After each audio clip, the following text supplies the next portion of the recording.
Welcome back to the Municipal Finance Conference. I want, on behalf of the Hutchins Center at Brookings and my colleagues at Brandeis, WashU, and the University of Chicago, thank you for joining us. We have two really good papers to follow, and I'm going to turn the session over to Tim Coffin of Breckenridge Capital Advisors, who's going to moderate the next session. So thank you. Tim, the floor is yours. Thanks, David. Hi, everybody. Nice to see everybody virtually, and great start to the conference so far.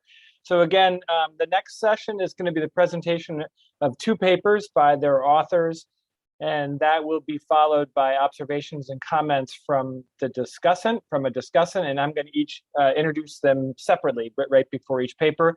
So there's no panel in this part of the presentation. In fact, you're the panel, the audience is the panel. And so with that in mind, please, if you have questions, visit the Slido website and enter the code MuniFinance, all one word, capital M, capital F, and make sure those get in, and they'll get forwarded to me in the chat function. So each of these papers, we get 35 minutes. So that's a brief amount of time for all the work that's been put into these. I'm kind of thinking like 15 to 20 minutes from the authors, another 5 to 10 minutes of observations and comments from the discussant, and then hopefully 5 to 10 minutes of answering your questions. So if I sense we're running long in any of those, I am going to take the liberty to interrupt, but if I interrupt you, please understand it's just a courtesy. And anyway, so our first paper, we'll get right to it. The presentation is on the paper Gas, Guns, and Governments, the financial costs of anti-ESG policies. And the authors of this paper are Ivan Ivanov, he's a principal economist with the Federal Reserve Board, and Dan Garrett from Wharton. Dan is an assistant professor of finance. And then the discussant following will be Treasurer Zach Conine he's currently serving as the 23rd state treasurer from Nevada, a role which he was elected to back in November of 2018. So I'm going to turn it right over to you, Ivan and Dan. And thanks, and keep the questions coming in.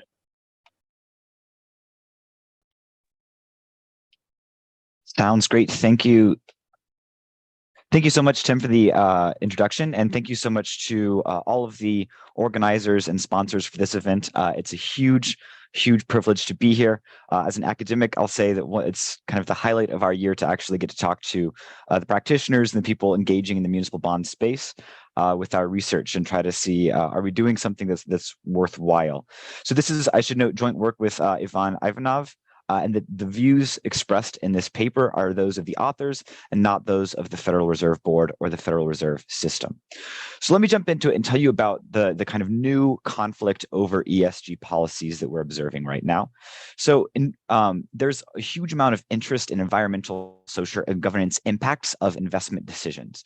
This interest has skyrocketed in recent months, and we've seen this manifest in a variety of ways. One of these ways is that investment inflows into these environmental, socially, and governance related funds has more than doubled between 2019 and 2021. It's a really large amount of money at this point. What I really want to talk about today is that many large banks in the US have committed to some sort of ESG policy or set of ESG policies to try to take into account the social, environmental, and governance related impact of their decisions. So banks are really important. I don't think it's probably too controversial to say that banks are really central in intermediating credit to households, businesses, and governments. They do a lot to push capital to where it will be used, consumed, or invested into production. So they have this outsized importance for the adoption of these ESG policies. And so we think their policies are pretty important. And there's already, let's say there's a lot of research in recent years saying that fossil fuel companies are facing increased scrutiny in credit markets as a result of these climate policies on the part of banks. And so what really the key to our paper is that governments that are dependent on these firms in conflict with social factors may try to punish banks who are engaging in ESG adoption. So this happened a few weeks ago in a Wall Street Journal op-ed where former US Vice President Mike Pence called on states to adopt, quote, measures to discourage the use of ESG principles. And one of those measures is kind of what this paper is about. And so our paper really wants to answer the question, what are the costs of such actions taken to punish a bank that has some ESG adoption, and why are the costs what the costs are. So we want to characterize and assess the impact of anti-ESG laws on affected markets. We're going to start by focusing on a large regulatory change in the state of Texas. This was called Senate Bills 13 and Senate Bill 19. These barred Texas municipalities from contracting with banks that limit funding to oil and gas companies or firearms companies in certain ways. They were both implemented in September of 2021, so just a few months ago. And the laws led to, by our calculation, the abrupt exit of 5 of the largest underwriters in the state. So what we can do is we can identify the effect of these anti-ESG policies on market participants. So we can say there are borrowers in Texas who used to rely really heavily on these exiting underwriters, or what I'll refer to as targeted underwriters. And these municipalities with more exclusive reliance are those that we see are most affected. So just to give you a highlight of where we're going, what we find is that these municipal borrowers in Texas, which I will refer to as issuers, who were previously reliant on targeted banks, are much more likely to negotiate pricing instead of holding an auction after these rules come into place.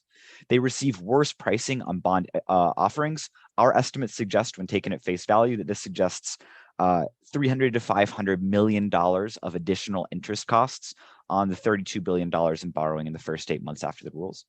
We also see some really changes in how these bonds are placed. So we see an increase in underpricing, and we see an altered placement in the secondary market that is consistent with kind of the new banks having a different placement style than the banks that wind up leaving the market. We're going to put most of this effect on 2 channels and mostly on the first channel.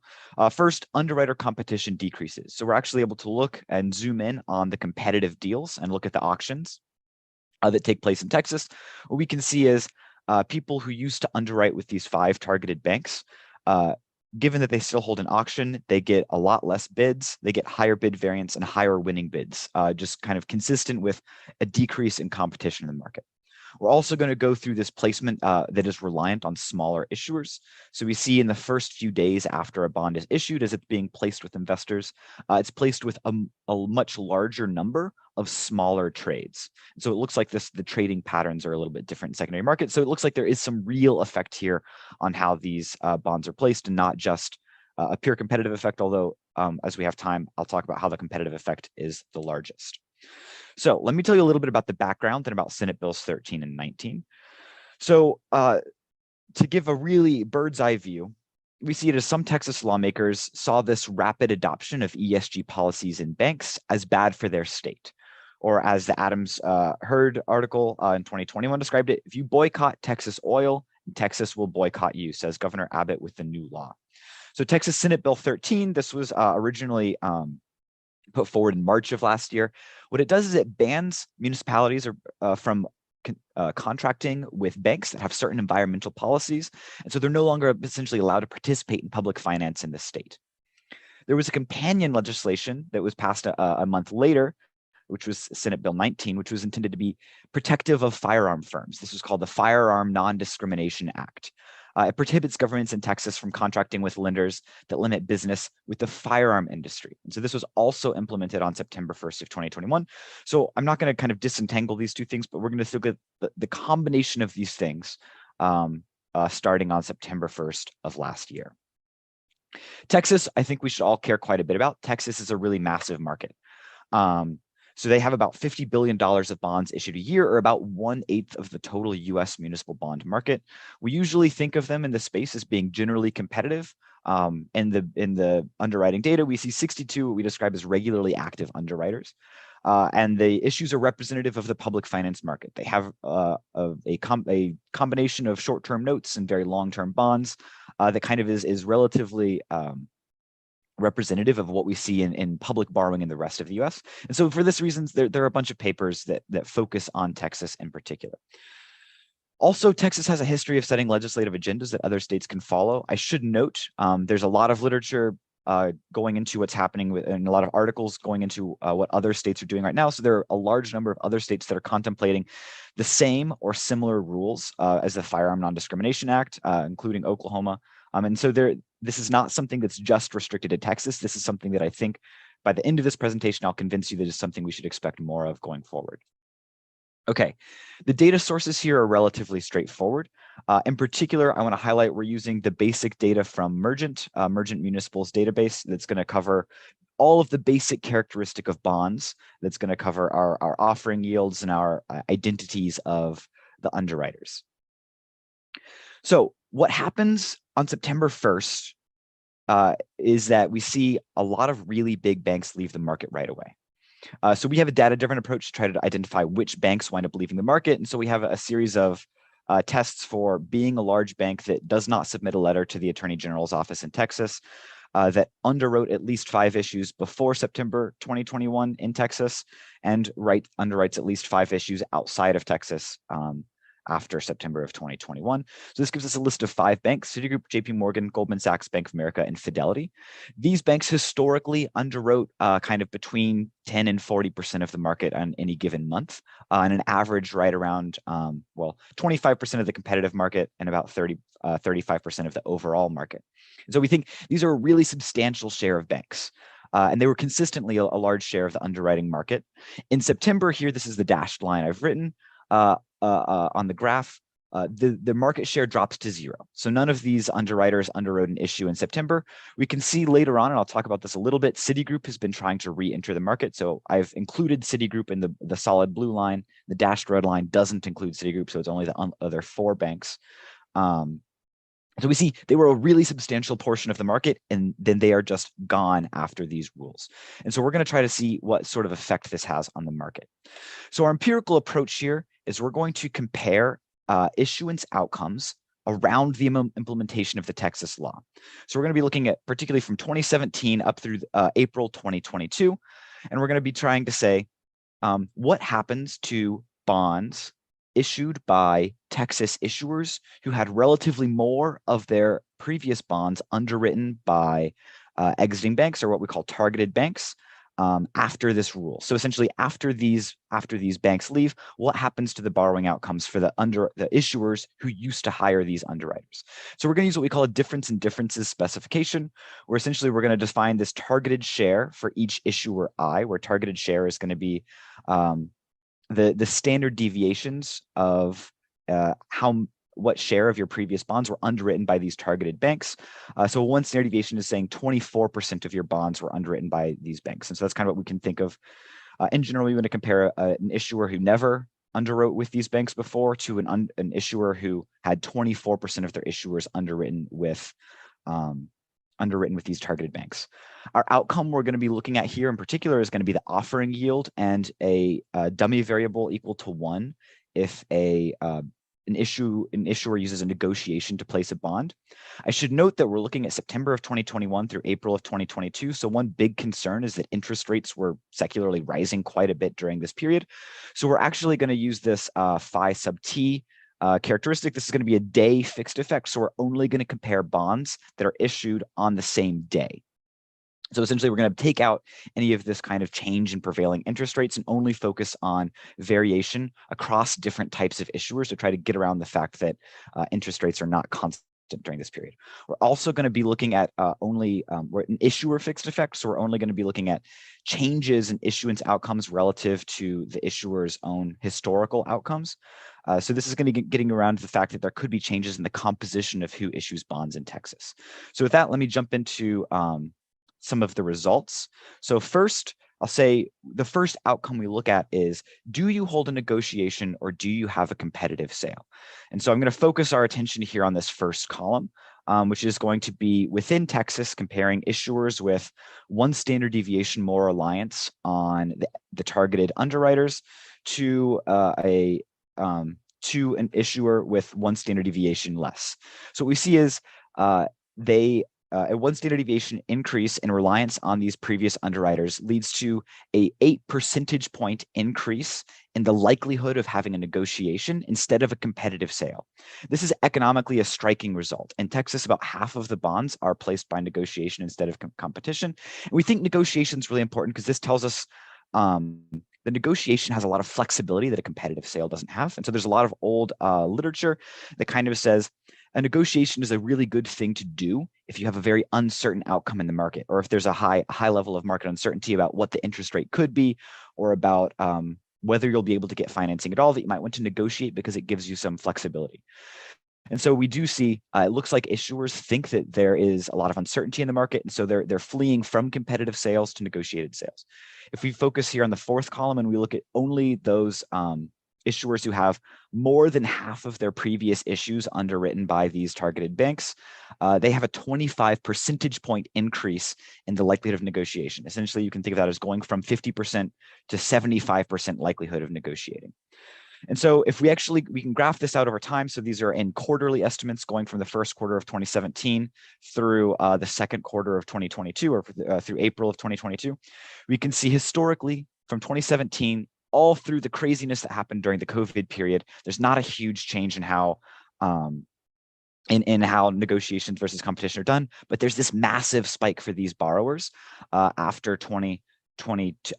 September 2021. And so I should note the statistical significance of these final three coefficients is equal to that fourth column in the previous table, where it's a strongly significant 25% percentage point increase in the likelihood of negotiation.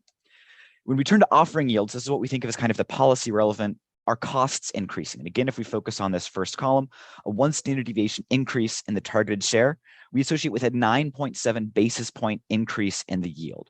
And if you focus on those really most exposed borrowers, we say that if you had more than half of your previous bonds underwritten by these banks, that you have almost a 40 basis point increase in your borrowing costs. This is economically massive. I should note in the time series, we can see the same thing where that's pretty consistent from 2017 through the craziness of COVID, but then we see a striking increase. And again, the pooled coefficient of these three coefficients is statistically significant at the 1% level. So let me put this magnitudes into kind of something usable here. So 1 standard deviation increase in reliance, we say is associated with a 9.7 basis point increase in yields. If we multiply that by our average reliance on these borrowers, which are on these underwriters, which again, I told you is about 35%, it's about 1.59 standard deviations.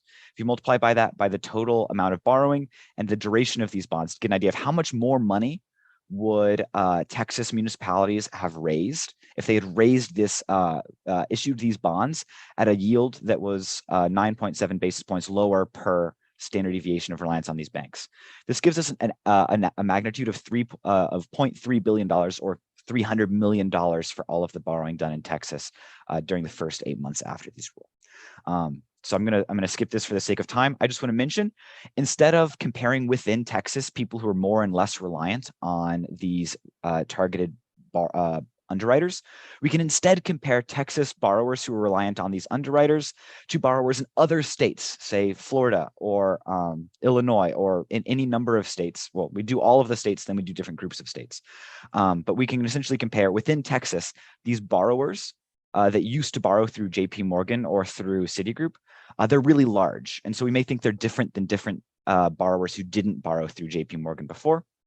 And so essentially, we're going to try to compare people who got underwriting with JP Morgan and underwriting in Texas and underwriting with JP Morgan outside of Texas.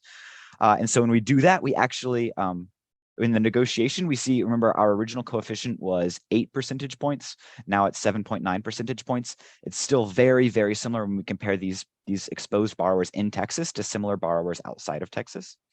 And for the sake of time, let me jump to the yield result. This is the really important one. So in column 2, this is our preferred specification.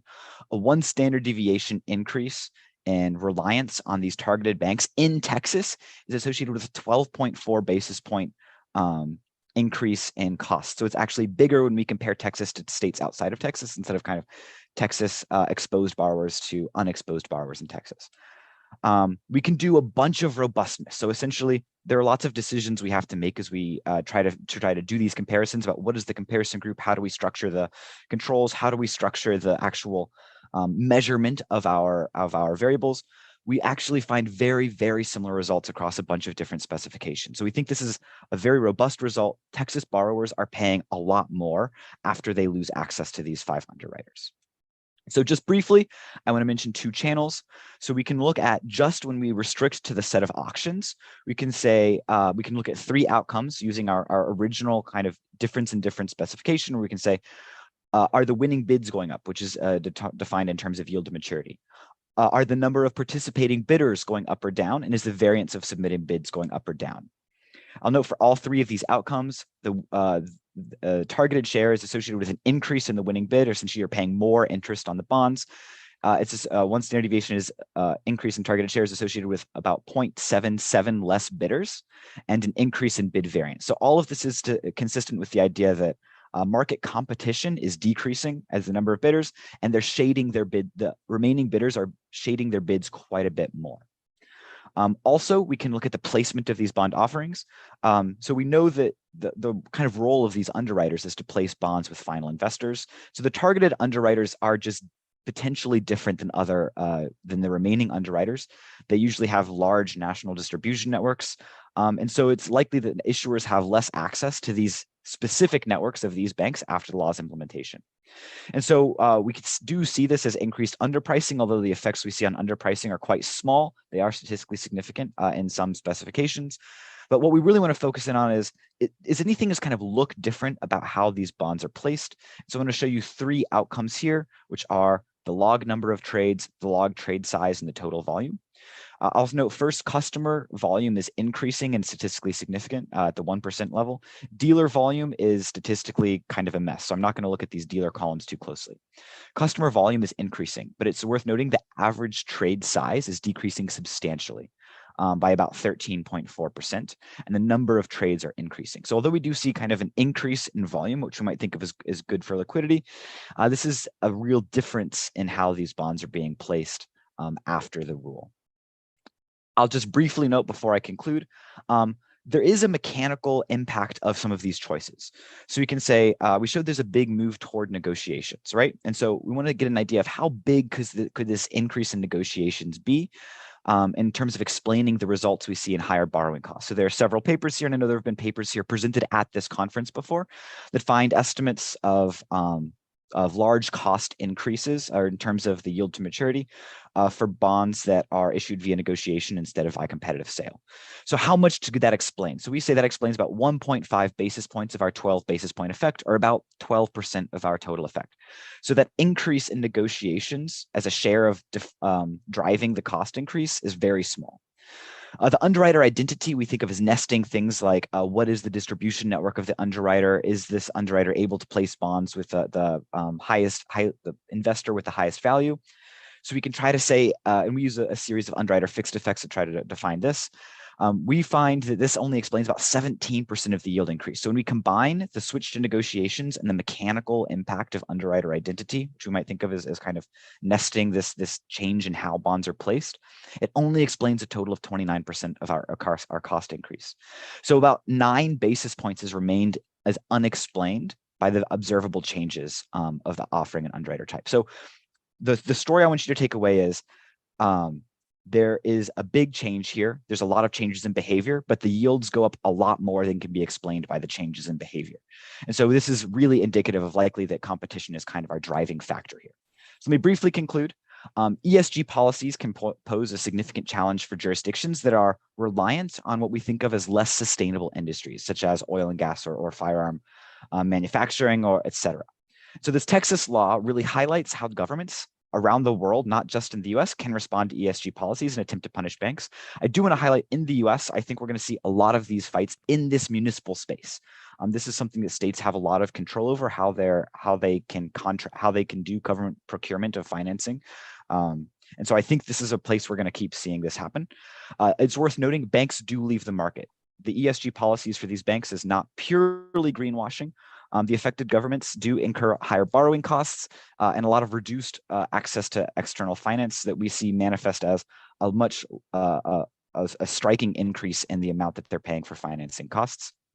And then I want to note that I don't think this is likely to be a US only phenomenon. As economies around the world attempt to undo ESG policies through the financial sector, it's likely they're going to face adverse consequences, as selected banks and potentially largest and most nationally connected banks are those that are going to leave the markets. So thank you so much for having me. I'm really excited for the discussant's comments and for questions from the audience. All right, thanks, Dan. That was great. So we have about 10 minutes left. Treasurer Conine, why don't I turn it over to you? There are a couple of questions, so if you're able to leave a couple of minutes, but obviously want to give you the opportunity to speak. Thanks, Dan. Always hard for a politician to leave a couple of minutes on the table, but I will do my darndest. Thanks, Tim. And thanks to Dan and Ivan for the paper. And this is a conversation that we actually have a lot. So just a little bit of background. As the treasurer of the state of Nevada, I am the issuer for the state. We've issued about $675 million worth of bonds since I became treasurer in 2019. Of course, that doesn't include the bonds that are issued by local school districts or water treatment centers or the rest. So we issue a fair amount of bonds in Nevada, at least for our size. And this conversation comes up a lot, especially in the West. Recently, actually, the state of Nevada, under my leadership, did a little bit of change. We are no longer working with companies that support the manufacture or sale of assault-style weapons defined based on a law that we actually took from the state of Rhode Island. And my friend Treasurer Magazziner over there, who had basically updated the 1990s firearm law. So this is a conversation that's happening each and every day, you know, and we amongst treasurers are always looking for information like this. So let me start off with thank you, because this is information that will be used in the field quickly. I think we'll probably use it more on my side of the aisle than the other side of the aisle because it supports our thesis, but, you know, government. So a couple of quick comments. You know, one is in some states, if you don't participate in one section of financing, you're not able to participate in another. And I was wondering, Dan, if you looked at kind of secondary impacts, or if you thought about looking at secondary impacts, because there are some states where if you do not bid on the municipal space, you're not able to provide other banking services, right? And they really try and make sure that if you're participating in one section or not participating in one section, that you're doing it on the other side. And so I wondered if there was any look at kind of the crossover, not just in municipal issuance, but in other facets of government. Do you want me to respond to questions now, or do you want to go through all of your kind of comments and then I can respond at the end? Tim? Why don't you respond to that? And I'm keeping an eye on the clock. We're going to try and end this session at 12:00 or 1:05. So it's okay. 12:58. Okay. So then I'll be really quick. We have not looked into this specifically. This is something we really want to look into. I'm not familiar off the top of my head with a source of these kind of data requirements to say who you have to bid. So that's something that we definitely do want to look into. So we are in the process of looking into things like consumer lending, mortgage lending, small business lending, these sorts of things, to see if there are any kind of spillover effects on these other markets. We've not done it yet. That is something that we absolutely need to do. Okay, and my last question, I'll go quick here. One of the things we wondered looking at this is obviously when you have new underwriters coming into a space, they typically are a little bit more expensive, especially if they are in the space due to the necessity of the issuer, as opposed to, say, them trying to break in and maybe trying to price a little bit lower to get new business, right? And so I'm wondering, does this sort of mitigate over time as the market corrects, right? Do those new issuers, those new underwriters, excuse me, have to sort of get a little bit lower, or are they just setting a new watermark for the market because of the necessity? So that's my last question. Thanks for having me. That is, Zach, thank you so much for the question. This is a really good question. I think is what the heart of one of the things we wish we could do perfectly, and we're not quite able to because we only really have 8 months of data. And so we don't get to see the full future to know kind of what things would look like in a world where, maybe we will someday, but to know kind of, will entry be sufficient enough to drive down borrowing costs from the way we see them being elevated now? That could be, and I think there's a chance it could, but I think one really salient feature of this change has been the people who left are very large, and they were a huge portion of the market, and any entrant into the Texas municipal underwriting space who has the same characteristics as them, who is a large national global bank, also has some incentives to have whatever socially responsible policies their investors want. So there might be some entry. And I think entry is something that we expect. Texas is a pretty healthy competitive market. It's a massive market. So we think that there are some incentives there for people to enter. But unless they really have the same characteristics as these exiting banks, it's not likely that we would ever see the borrowing costs drop down to exactly what they were before. So I think there's some truth to entry being good, but maybe not, potentially not sufficient because of the whole selection of who left. And that's actually a good segue to one of the questions from the audience, which was, Texas is big, and banks left the market. How are you going to consider this if you start seeing it in other large states? Have you modeled that out at all? I mean, that's that's next year's paper. That's next year's paper to see kind of what happens. Like that list of states I put up, there could be. So the calculus we think of as these banks kind of making this decision, they're facing a trade-off, right? They want to have their social and environmental stances for other stakeholders, their investors, whomever. But then also they do think that the Texas market is profitable. I mean, we see Citigroup regularly trying to get back into the Texas market. So it's clear that Texas was profitable for them in some way. And so they would prefer to be in Texas instead of out of Texas. And so if that group of states becomes, say, 50% of the municipal bond market instead of 1/8 of the municipal bond market, does that change the trade-off that Citigroup is making as they're designing their kind of policies? I think it changes the trade-off a little bit. I don't think it would be enough for a bank like Citigroup that has their hands in so many different things to change. But this is not something we're directly modeling in the paper. That's kind of a different set of questions, but a really good one. And I'm actually going to take a little bit of liberty to tweak this next question a little bit, because it's a question about other sectors besides kind of political sectors. So what about, are you seeing anything from healthcare issuers or some of the lower quality, they're not even lower quality deals, but more revenue enterprise oriented issuers as opposed to political issuers?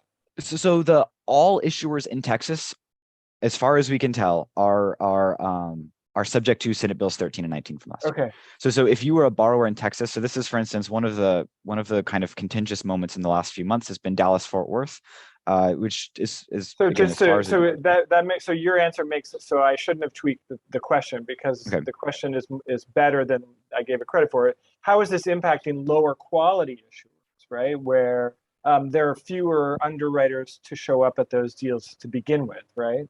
Yeah, so we think the marginal impact of competition is likely larger the less attention you're getting. And so kind of losing one bank paying attention to you is bigger if you only have 3 banks paying attention than if you have 15 banks paying attention. So I think it's likely the case that these, what we might think of as lower or with lower credit rated or what have you, are getting less attention in the market borrowers, that they could have a bigger effect. I think that's absolutely plausible. Right now in the paper, we control for this. So given that we only have 8 months of data, we don't have like an infinite amount of data to slice the data as thin as we would like, because we only are working with a few thousand issues already. But yeah, I think it's absolutely plausible. And given the fact that we see kind of competition, it has a multiplier effect from a liquidity standpoint for where liquidity already was a premium. If liquidity was already at a premium, it could be the fact that premium becomes quite a bit larger. Yes, that's where we could see the biggest effects. Interesting. One small thing I can add here, if I may. So I think that's exactly the case, and I think what this high uncertainty Dan showed you may have done to the market is that some of these smaller and riskier issuers may not have gone to the market and trying to wait it out, right? So the effects ultimately that we show may be a lower bound to what the actual effect is. That's interesting. That's a good observation. Thank you, Evan.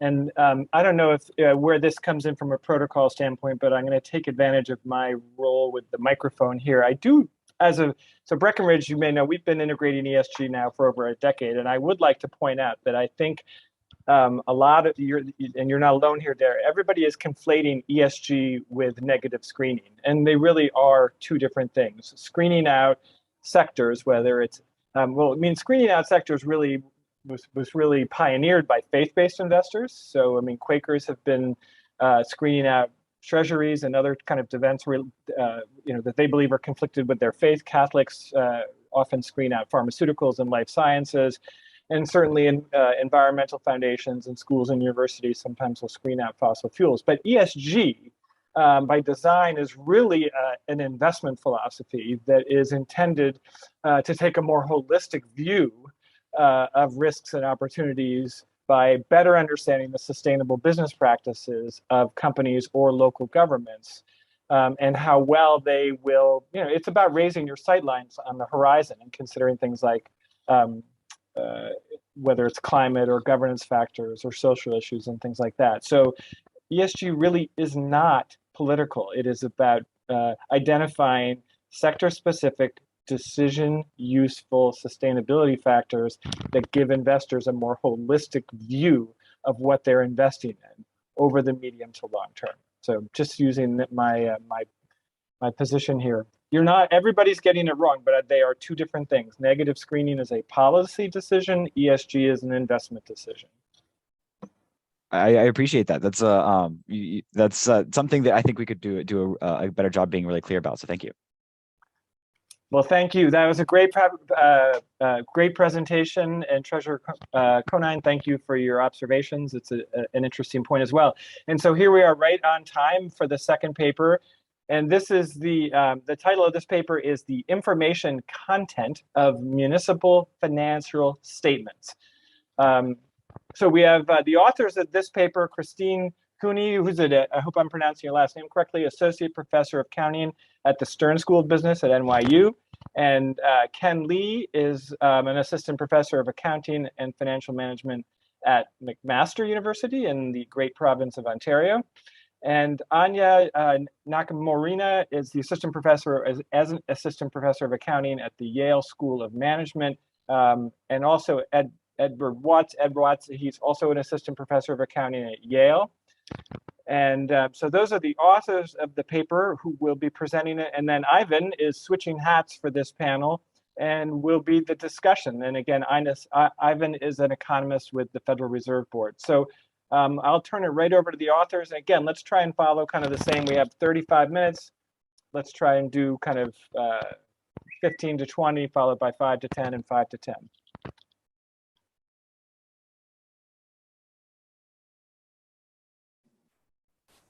Okay, great. Thanks, Tim. So I just want to start by also thanking the organizers for the opportunity. We're like Dan, we're very eager to get feedback from people that deal with these issues every day. So that said, we're going to, within this governance umbrella, we're going to shift things now to a slightly different topic, which is disclosure. So essentially what we're doing in this paper is we're revisiting a question that's been looked at a lot in the corporate space, which is, do municipal financial statements have information content? And this is a question that has not been recently addressed in the municipal space. We're only aware of 2 studies, and both of them use hand-collected data from the 80s and 90s to answer this question. So, we thought that the world has changed a lot since then, and we should revisit this with big data. So essentially what we're going to do to operationalize this question is we're going to look at the entire universe of annual disclosures filed in EMA since 2009. And we're going to look at trading around those disclosures. And if these disclosures have new value relevant information, we expect to see heightened trading. So the kind of theoretical underpinning for that idea that we should see heightened trading is essentially illustrated in this figure here.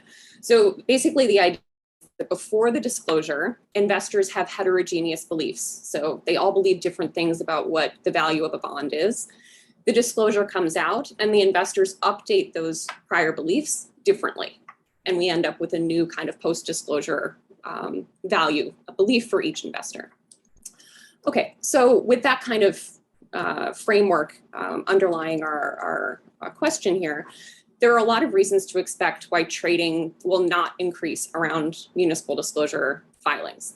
So the first reason is that there is evidence from the 80s and 90s that there's no investor reaction to these disclosures. So, maybe the world has not changed that much and we're not going to see heightened trading. Christine, I just want to interrupt you. Looks like your slides are not advancing. Is that intentional? No, they should be advanced. Resume shared. Let's see.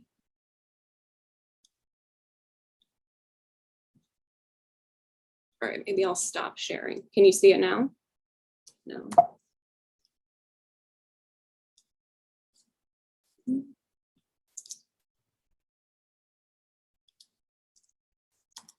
Right. Okay. Yeah, you're good now? Yeah, good. Thanks. Okay. Yeah. All right. So yeah, I'll just stay here. So I was just saying that there are a lot of reasons to expect that trading won't increase around disclosure filings. One of the reasons is that these disclosures, as all of you probably are aware, they're really untimely. And there's a bunch of survey evidence that says untimely disclosures are not likely to be useful. The third reason not to expect trading is that these are low risk securities and it's costly in terms of time and effort to monitor for new disclosures. So that would also lead to no trading. And finally, there's of course high retail participation in this market. So the cost of understanding what's in the disclosure can also be quite high. Okay, so the flip side of that, you may expect trading around financial disclosures for a couple of reasons as well. So the first reason, this happens in the corporate equity and the corporate bond space. Investors trade around earnings announcements.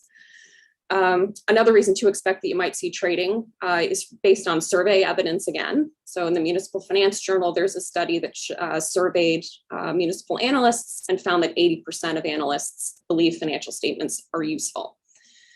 The third reason, if I take you back to this slide that you didn't see, this notion that before the disclosure is filed, we have this diverse set of beliefs. That should be particularly true in the muni space because there's not a whole lot of alternative sources of information. And then finally, the last reason you might expect to see trading is that a lot of things have changed since the 1980s and the 1990s. So we have the internet, we have Emma, we have better access to information. And so that could lead us to believe that we might expect to see trading around municipal financial disclosures. Okay, so let me talk a little bit about the data that we use. So what you see here is a snapshot from Emma, which I imagine a lot of you are familiar with. So basically you go to the Emma site, you type in a QSIP or an issuer, and you have an option to go to a continuing disclosure page where you'll just see a list of disclosures that have been filed. And they're categorized, as you can see. And what we're interested in is the first two categories here, the annual financial information, which is usually unaudited financial statements, and the audited financial statements, which are also sometimes called CAFRs or AFRs. Okay, so this gives us a giant data set. So we've got roughly 413,000 disclosures from 2009 to 2020. When we link those to individual bonds, that's about 8.3 million bond disclosures. And then we're going to look at a 5-month window around the disclosure filing. So when we take each bond disclosure and look at the 5-month window, we've got about 40.6 million bond disclosure month observations. So it's very large data. What are the disclosures? It's a roughly even split between the audited and not audited financial statements, slightly skewed toward audited. Let's talk about timeliness, because timeliness is a large ongoing concern in this market. So this is just a plot, essentially, where on the y-axis you have the probability, the cumulative probability that a disclosure has been filed from 0 to 100%, and then along the x-axis, the number of days that have passed since period end. So the line, let's see, the line over here toward the axis is the median time to file a 10K. So after 54 days after your year end, not very many municipalities have filed financial statements, of course.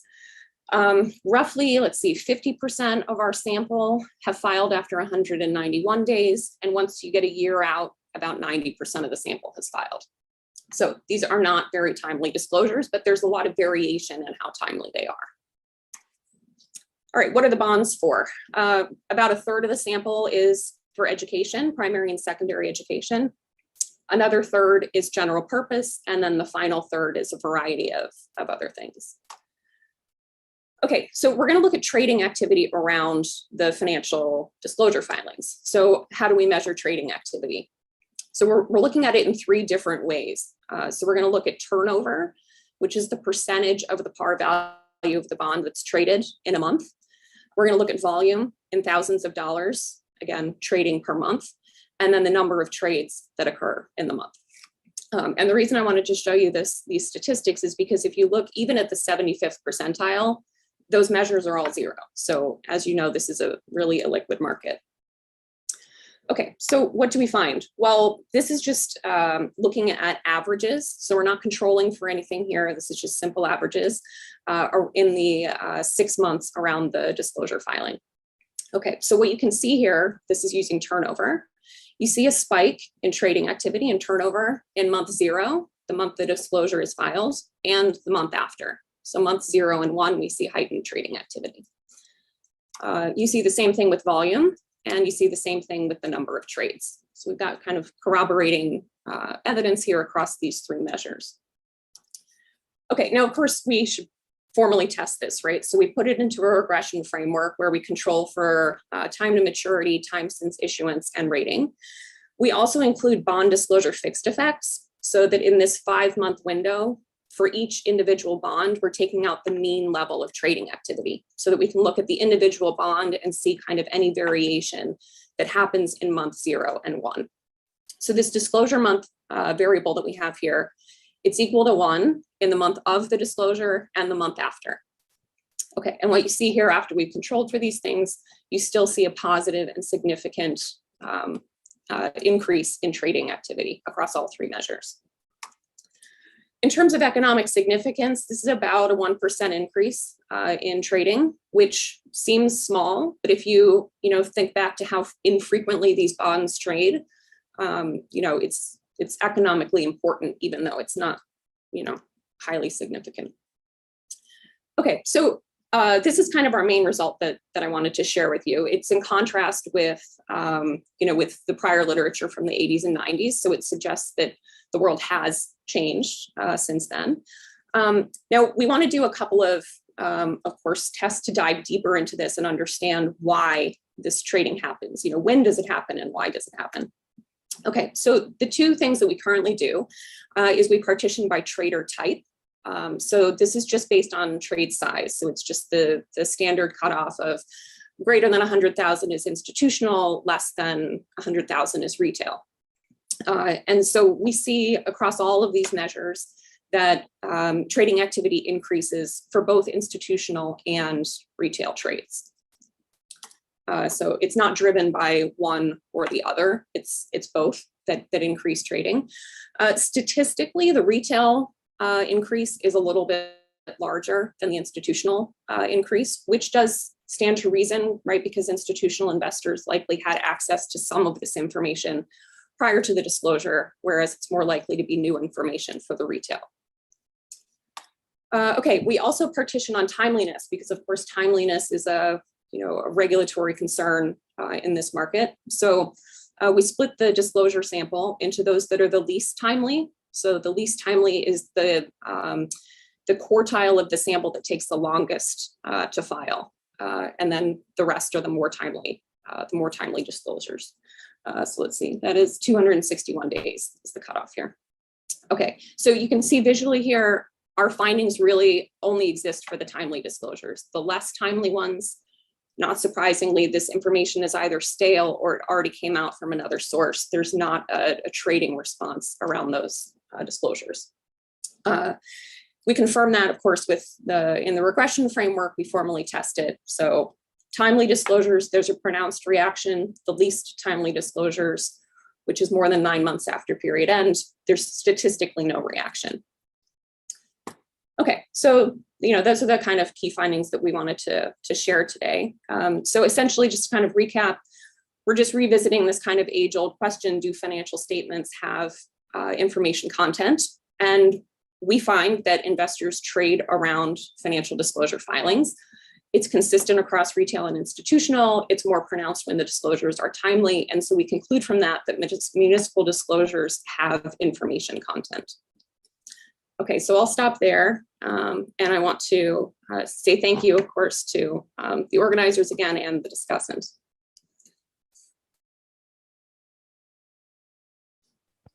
Thanks, Christine. That was great.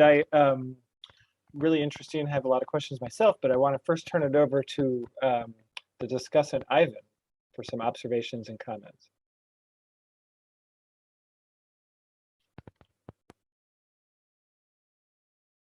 And we can't hear you, Ivan, if you're speaking. We can see your slides. Sorry, I think I was a little bit slow here. All right, thank you very much for inviting me to do this discussion. Okay, first wanted to say this is the views expressed here are my own, not those of the Fed. Okay, let's see what's happening here. Okay, so I'm not going to spend too much time on this because the authors did a very good job with the talk. I just wanted to say that I was really excited about this study, and I am still very much am about it because it's very much the first large sample study of muni annual reports and how the market perceives them and how much the market learns from them, right? So as the author, like mentioned already, I think this has been explored in prior work, but mostly for really small samples and mostly a long time ago. And we know very well, like a lot of things have changed in the market since then. And so this is super informative to like what we should know to regulate this market. So just very quickly, the authors find that activity goes up around when these annual reports are released in the market. And these results are very stable. They're not sensitive to controls, fixed effects, and all sorts of changes in the specification. And let me just dive into it because I don't have that much time. So, okay, so this is a great paper. I really, really like it. What I found really important about the paper is that it has like very far-reaching policy implications. So you have benefits, large benefits to increasing the disclosures and making them more timely.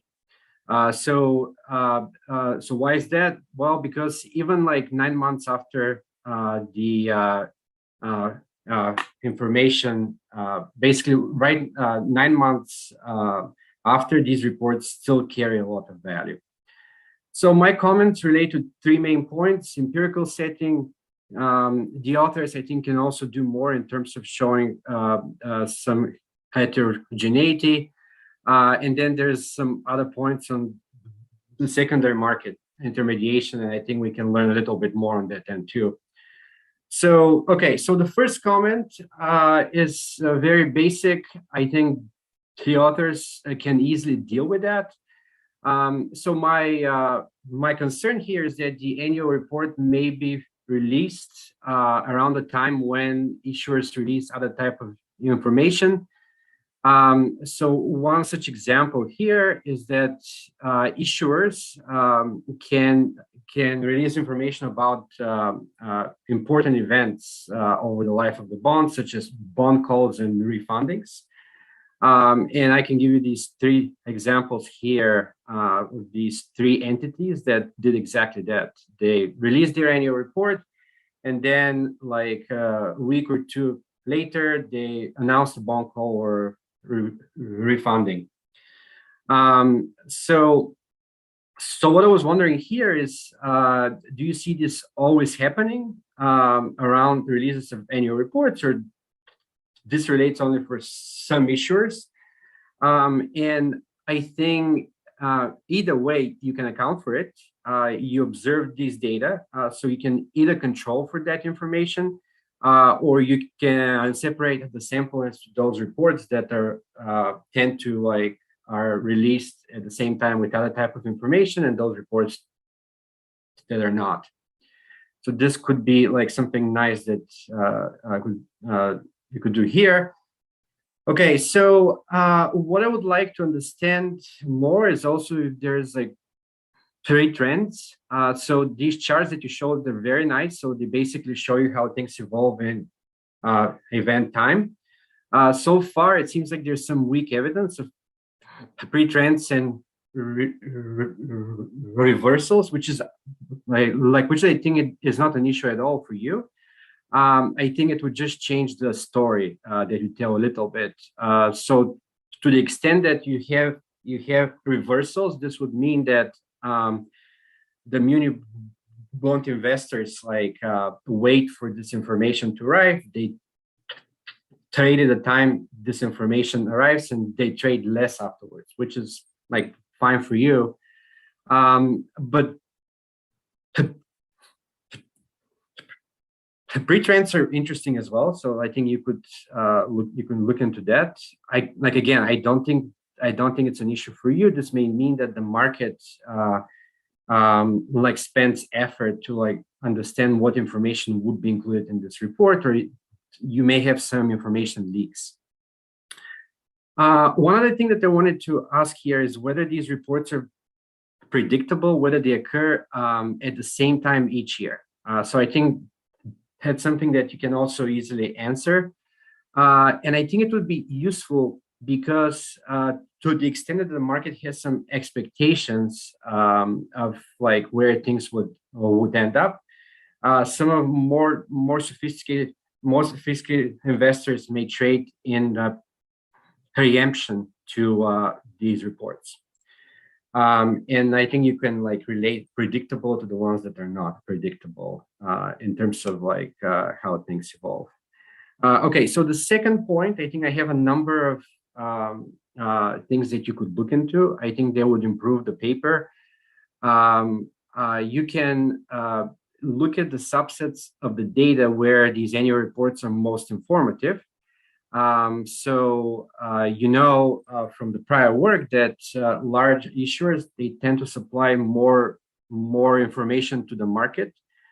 So these annual reports may not be as useful like among those issuers, but it could be more useful for small and mid-sized issuers, right? So you can look into that.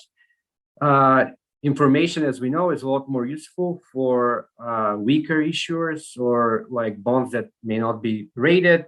And I think another aspect that I think could be cool to like explore is that you can like slice the sample as to whether bonds are more or less liquid. I know that's tough because most bonds here are not very liquid, but I think the information may be easier to like incorporate into the subset that's liquider.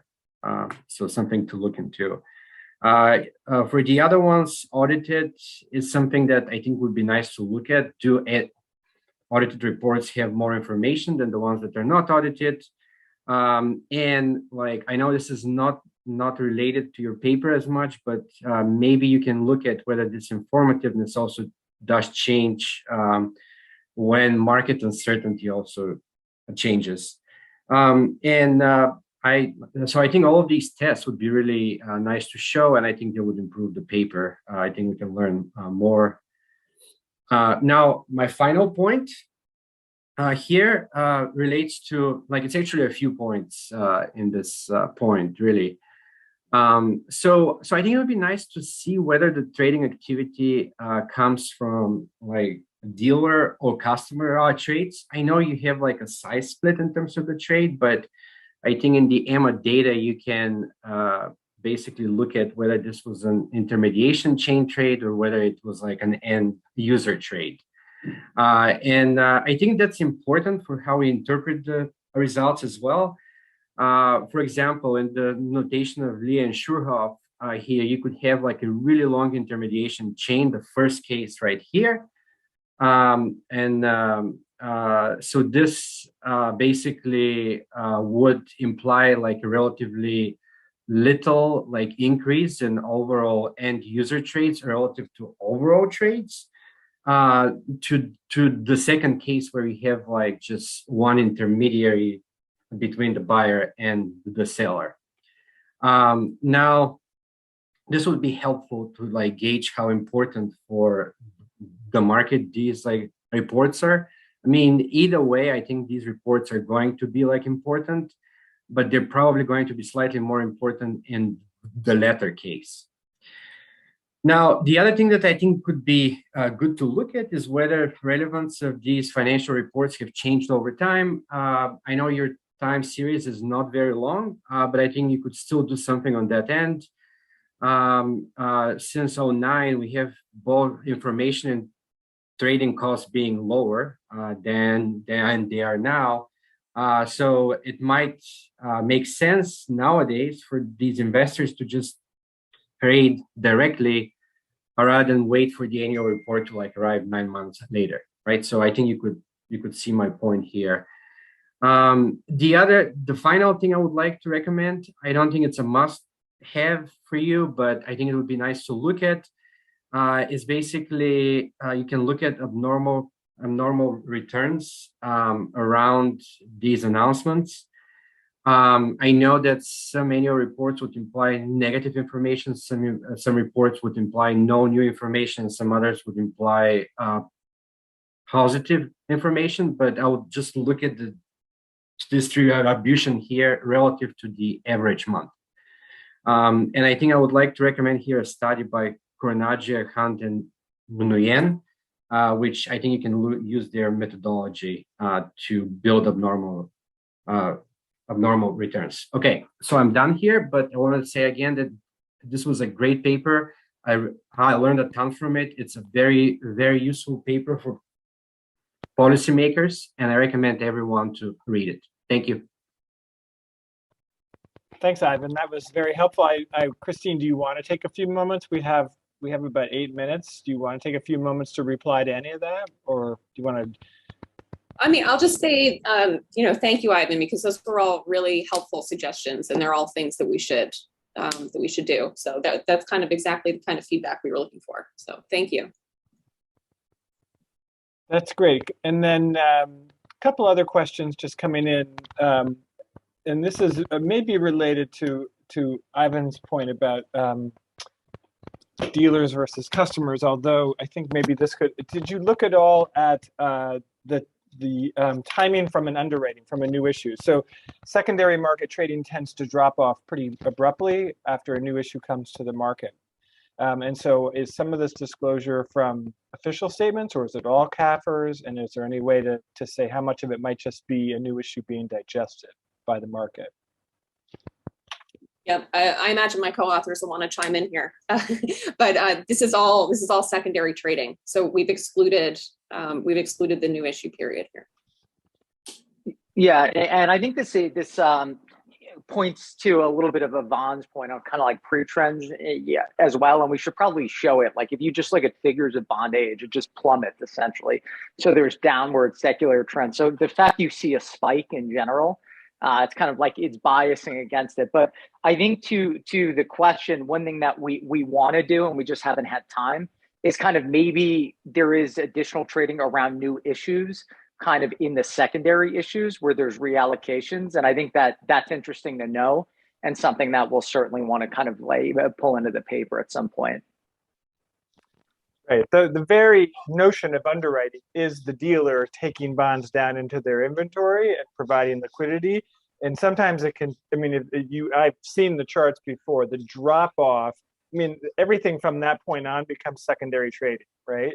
And even though it's coming out of the dealer's inventory, because they've moved it from their underwriting book to their trading book, and then they're eventually just kind of passing it off to their customers.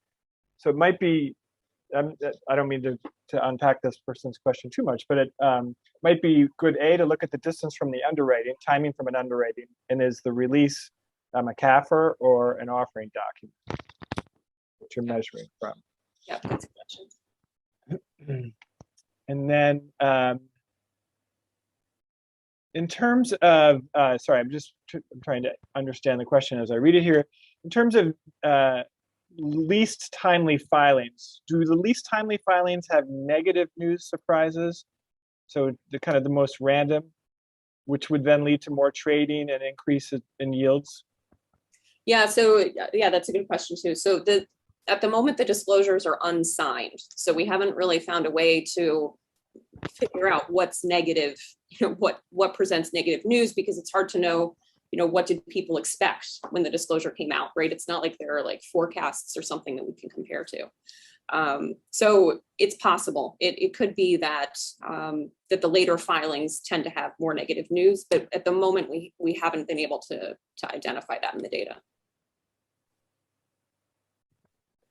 Thank you. And there's another question. I think this came up, but I'll give you an opportunity just in case I'm getting it wrong. Any differences in the responses depending on whether the financial statements are audited or not? And I think that was also one of Ivan's questions. It was, yeah. So we did look at that actually, and we have not found any difference between the audited and the unaudited. But we also haven't split that by timeliness. So that might be something that we should do as well, because the audited will come out later than the unaudited. Excellent. Okay, well, we're right up, I think, against our time. I think we have a couple more minutes, but I think that's all the questions that came in. I really enjoyed that. It would just be an interesting, I love those kind of reports, so it's just very interesting for all of us who are practitioners and to see people. So thank you very much. And thanks to both sets of authors and the discussants. I think that was a good combination of two papers on a similar pattern. So I'll turn it back over to our host, David, and thank you for including me, everybody. Great discussion so far today. And Tim, thank you for doing such a great job of monitoring. Christine and colleagues, I just want to say how reassuring it is that all these disclosures make some difference. I was thinking about how depressing it would be if you found the opposite, all these people putting out these reports, which nobody reads, which I sometimes fear is the case. So we're going to take a break, and here's the deal going forward. We have 2 breakout sessions, very informal, scheduled for 1:45. The Zoom links are on the event page, and if you have trouble finding them or anything, you can send me an email, dwessel@brookings.edu. One is going to talk about the state and local sector in general. Dan Bergstresser from Brandeis will moderate that, talking about the topics that we raised earlier. And the other one, to be moderated by Steve Winterstein, now of Alpha Ledger, is going to focus more on what's going on in the muni bond market specifically. So I invite you all to join us at 1:45 for those informal sessions. Because they're on Zoom, everybody will get a chance to speak. And I just want to say a word of thanks to Stephanie Sensula and Hao-En Chen of the Hutchins Center staff. Done a great job of organizing this, and also Megan Waring of the Economic Studies event staff. So we appreciate all your help. Thanks for watching. Be sure to like and subscribe for more videos from Brookings.